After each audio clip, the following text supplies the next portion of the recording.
Hello students, स्वागत है आपका एक बार फिर से कुहू इंटरनेशनल सीनियर सेकेंडरी स्कूल द्वारा आयोजित ऑनलाइन क्लासेज में। मैं हूं राजेश कुमार और आप देख रहे हैं वाक्य शुद्धि।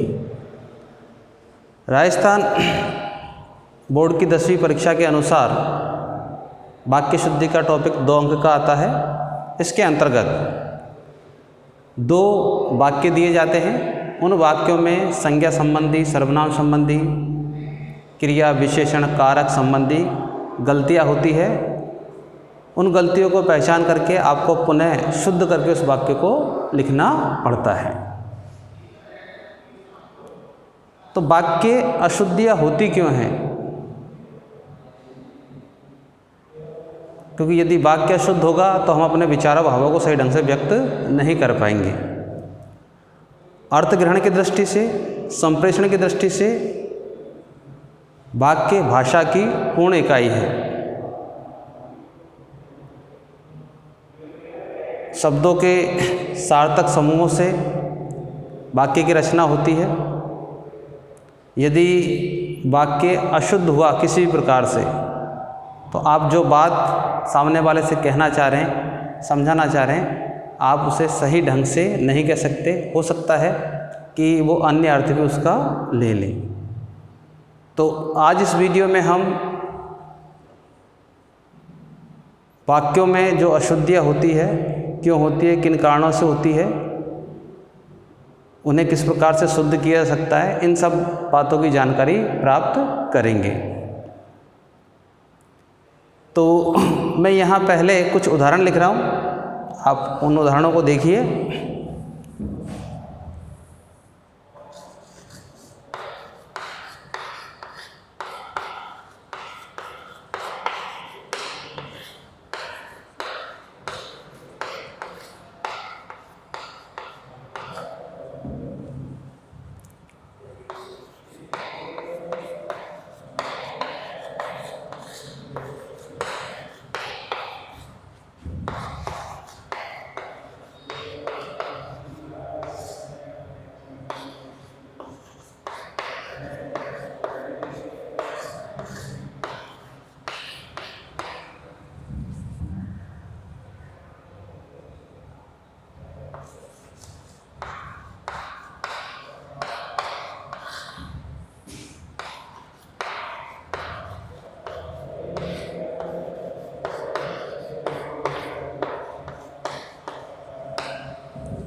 यहाँ ये 4 वाक्य लिखे हुए हैं। मुझे किताब पढ़ना है। महादेवी वर्मा विद्वान कवयित्री थी।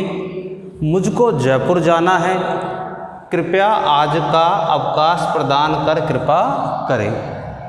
अक्सर हम ऐसा ही बोलते हैं, ऐसा ही लिखते हैं, हमारे लिए यही शुद्ध है, जबकि ये चारों जो वाक्य हैं वो अशुद्ध हैं।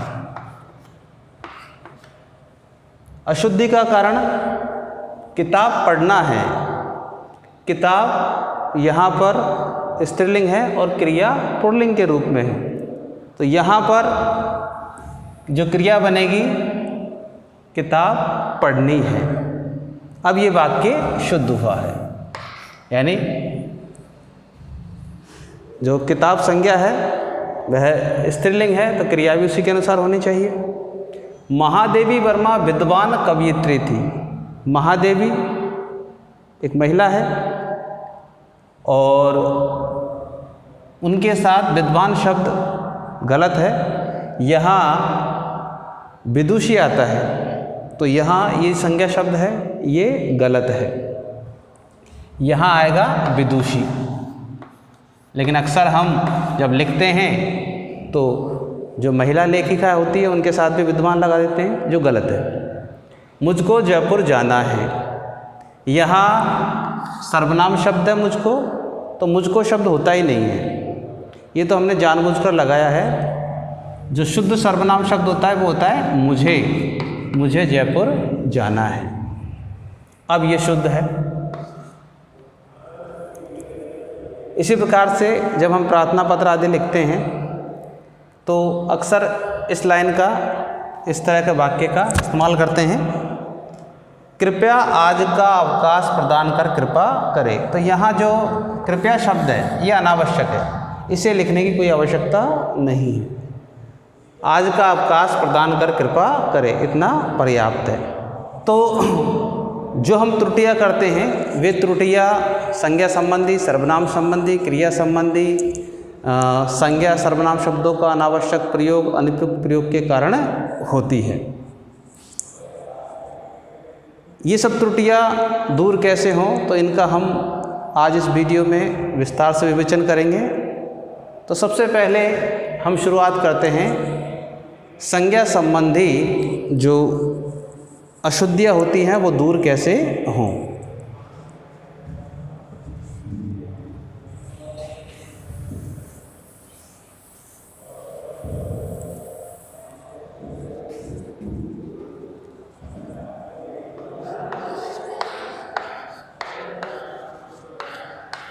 संज्ञा संबंधी अशुद्धियाँ,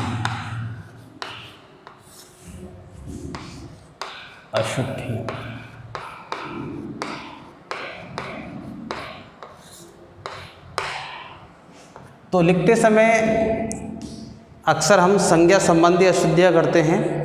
ये दो प्रकार से होती है, एक संज्ञा का अनावश्यक प्रयोग, एक संज्ञा का अनुपयुक्त प्रयोग। संज्ञा के बारे में आप पूर्व में पढ़ चुके हैं, किसी व्यक्ति, वस्तु, स्थान आदि के नाम को हम संज्ञा कहते हैं। संज्ञा पद जो होते हैं विकारी होते हैं, यानी काल, लिंग, वचन का आदि के इनके ऊपर प्रभाव पड़ता है और ये उन्हीं के अनुसार परिवर्तित हो जाती है। इसलिए वाक्य रचना करते समय हम काल, लिंग, वचन आदि का ध्यान नहीं रखते हैं और अनावश्यक या अनुपयुक्त प्रयोग कर देते हैं। तो संज्ञा संबंधी अशुद्धियों में पहले है संज्ञा का अनावश्यक प्रयोग।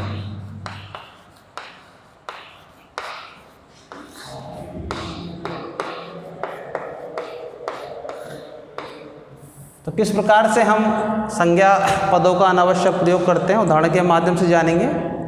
तो उदाहरण है आपके सामने, वह प्रातः काल के समय टहलता है। अब देखिए यहाँ अनावश्यक प्रयोग क्या है, अनावश्यक प्रयोग है के समय। यहाँ ये लिखने की आवश्यकता नहीं है। आप समय को सूचित कर चुके हैं, प्रातःकालिक समय है, तो समय शब्द लिखने की आवश्यकता ही नहीं है। तो शुद्ध वाक्य जो होगा हमारा,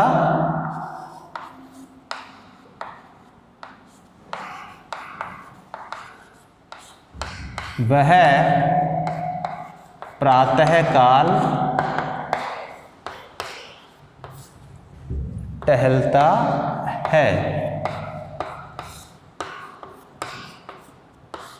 के समय को हम हटा देंगे। दूसरा उदाहरण देखिए, संज्ञा पद का जो अनावश्यक प्रयोग करते हैं हम,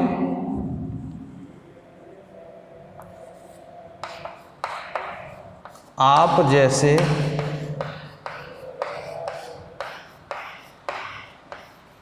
सज्जन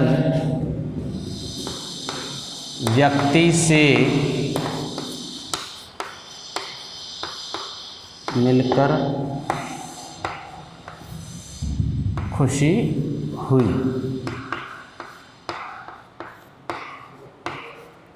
आप जैसे सज्जन व्यक्ति से मिलकर खुशी हुई।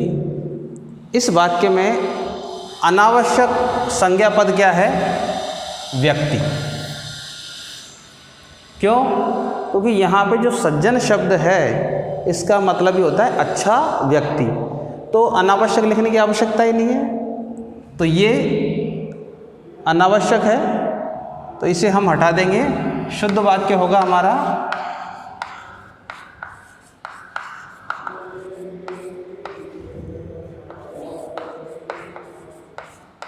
आप जैसे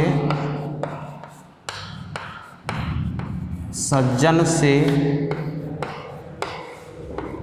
मिलकर खुशी हुई।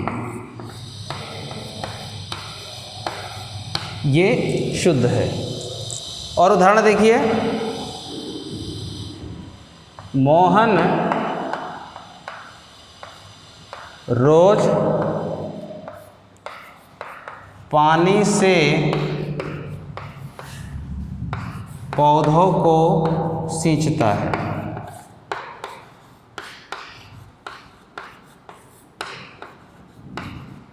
सींचता है। अब यहाँ पर हमें लग रहा है कि वाक्य सही है, किसी प्रकार कोई गलती नहीं है, लेकिन यहाँ अनावश्यक प्रयोग है पानी से, क्योंकि यहाँ जो क्रिया दे रखी है सींचना, सींचने का कार्य पानी से ही होता है, और किसी चीज़ से थोड़ी सींचते हैं हम, पेट्रोल से डीजल से थोड़ी सींचा जाता है। तो यहाँ पानी से, पानी जो शब्द है अनावश्यक है, उसे लिखने की आवश्यकता नहीं है। शुद्ध होगा मोहन रोज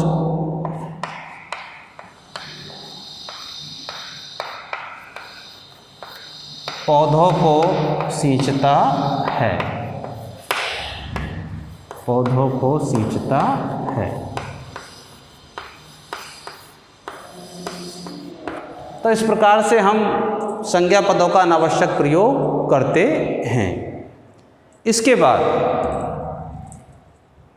हम कई बार संज्ञा पदों का अनुपयुक्त, जो उपयुक्त नहीं है, बिल्कुल भी उपयुक्त नहीं है, ऐसे शब्दों का इस्तेमाल कर देते हैं। तो आइए जानते हैं उदाहरण के माध्यम से कि वो अनुपयुक्त संज्ञा पद क्या है।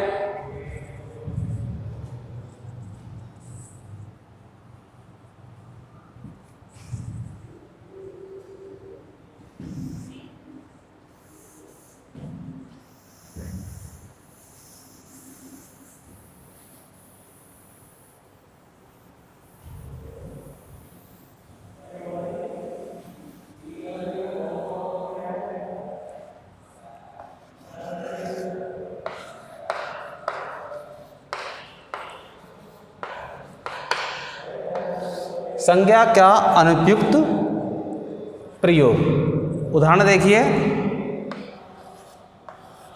बंधु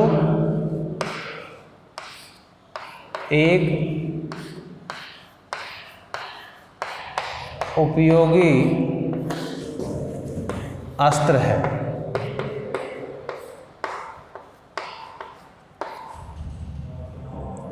हमें लगता है कि वाक्य बिल्कुल सही है, बंदूक एक उपयोगी अस्त्र है, अस्त्र यानी हथियार है, लेकिन यहाँ जो अस्त्र शब्द है ये अनुपयुक्त है।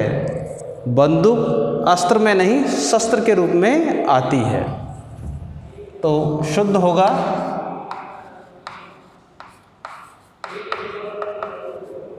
बंदूक एक उपयोगी शस्त्र है।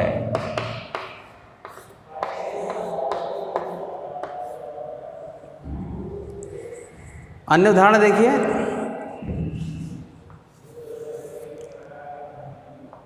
कृष्ण ने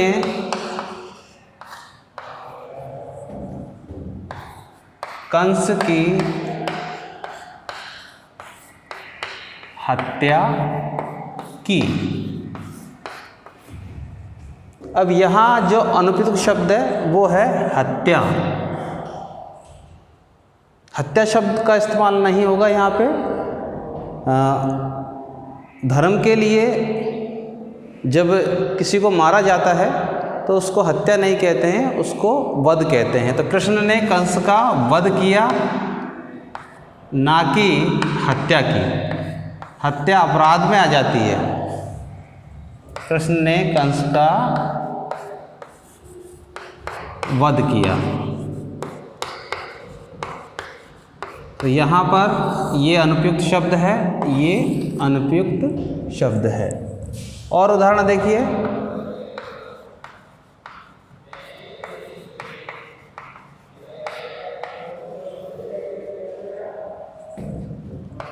प्रेम करना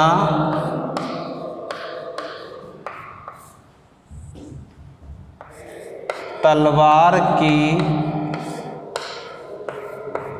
नोक पर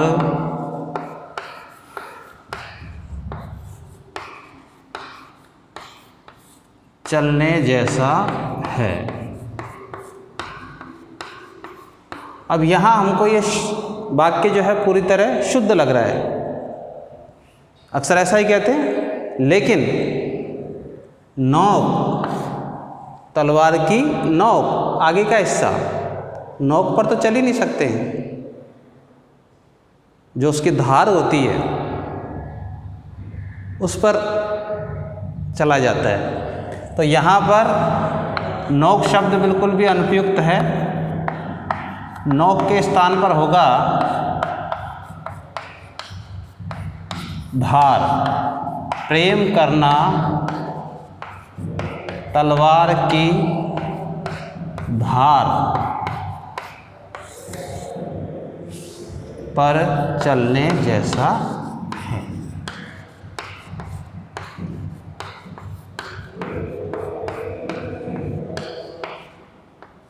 तो इस प्रकार से जो है अक्सर हम अनुपयुक्त और अनावश्यक संज्ञा पदों का प्रयोग करते हैं।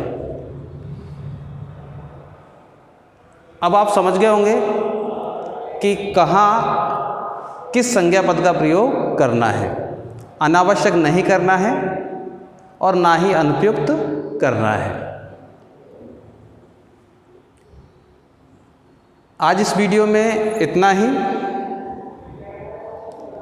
अगले वीडियो में हम सर्वनाम संबंधी अशुद्धियों के बारे में बात करेंगे, किस प्रकार की गलतियां होती है, उनमें किस प्रकार से सुधार होगा। तो इजाज़त दीजिए, मिलते हैं अगले वीडियो में।